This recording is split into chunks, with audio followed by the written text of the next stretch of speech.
Why I would relapse and what always would happen in my relapses is I always thought every relapse it was going to be different. I felt like I earned the right to be able to drink like a normal person. I felt like I earned the right that I had control over it. Like every single time I would relapse, it was going to be different this time. It was one of the most toxic relationships that I'd ever been in. And if you've been in toxic relationships, you know what it's like. Like this time is going to be different, even though nothing has changed, but it's going to be different this time. If you're new to the channel, hit the like and subscribe button. And that's what it was like for me. Every time when it came to alcohol, it was going to be different. It was going to be different this time. And I was only going to have one. All of my relapses always started off with I was only going to have one. I was only going to have beer too.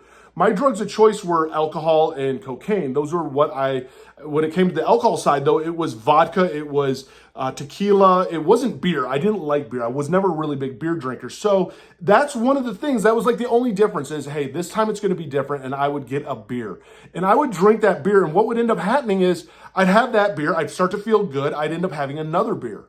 And now all of a sudden I feel great. And now all of a sudden my walls have went down. My guard has went down.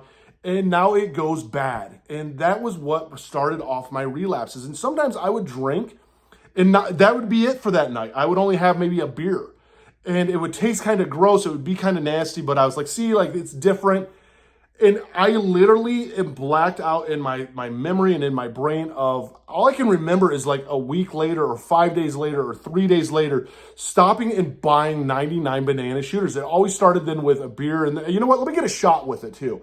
And all of a sudden it was on. And within a week, I would be back to drinking at least a fifth of vodka. And I mean, it was hammering my system. It was hammering my liver. It was hammering my whole body. It was hammering my brain. I mean, I was burning my life to the ground.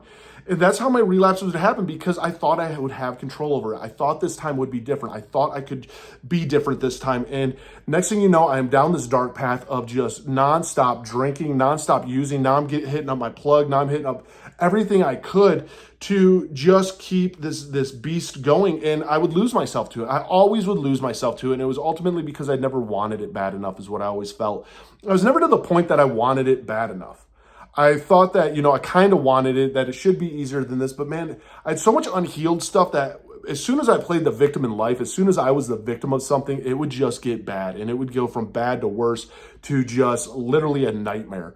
And now, then I would be in that dark place of on benders and nonstop using. And I know that a lot of people out there struggle with this because we're afraid and ashamed to go to like let people know that we're an addict. We're afraid and ashamed to let anyone in our life know, even though they already know, we're afraid and ashamed of it.